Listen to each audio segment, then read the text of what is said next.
The Patana Woofs presents The Great Dog Bottom Swap. Woof, woof, woof! By Peter Bentley and May Matsuoka. The day had arrived for the dogs' summer ball. All the dogs in the world were lined up at the hall, where a sign on the door said, Now please be so kind as to keep your coat on, but remove your behind. Please hang up your bottom on one of the pegs. And remember, no growling or cocking of legs. So as they went in, every dog, pooch and pup, they took up their bottoms and hung them all up. Hundreds and hundreds of little pink O's, all neatly arranged in methodical rows. What a feast the dogs had on the ball that night. The table was quite a magnificent sight. They dined on fresh giblets and dog biscuit stew, with slippers and old dug-up sheep bones to chew. Then doggy chalk ices all creamy and brown, and fresh puddle water to wash it all down. Mmm. When the poodles had cleared all the food bowls away, it was time for some fun from the dogs' cabaret. The Peaks did a song in ridiculous hats, and a Labrador told a rude joke about cats.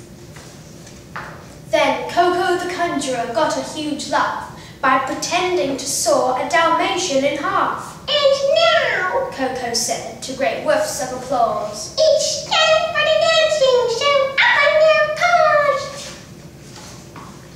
Look at us, said an overexcited young hound, as he whisked a fox terrier clear off the ground. Watch out!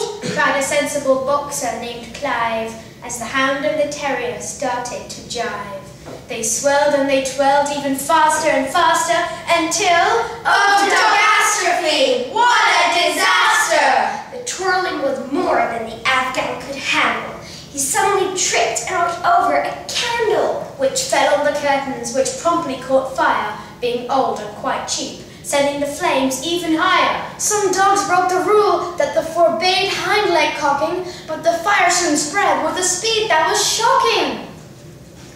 Don't panic, barked Clive in a great fit of passion. Let's all try to leave in an orderly fashion. But that was an order they chose to ignore, as they scurried and scuttled like heck for the door.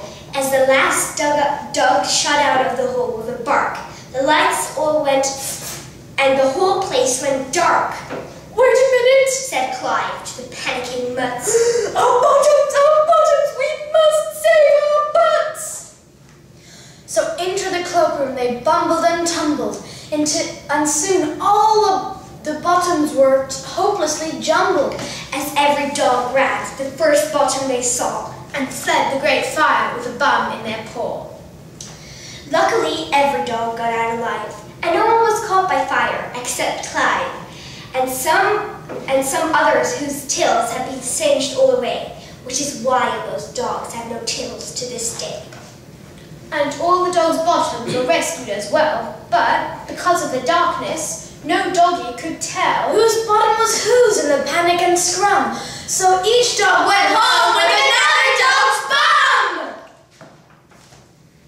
And ever since then, when the pair of dogs meet, in the park, in the playground, in the woods, or the street, each dog gives the other dog's bottom a sniff to see if it has the particular whiff of the bottom they lost on the night of the ball, when the dogs hung their bottoms on the hooks in the hole. The end.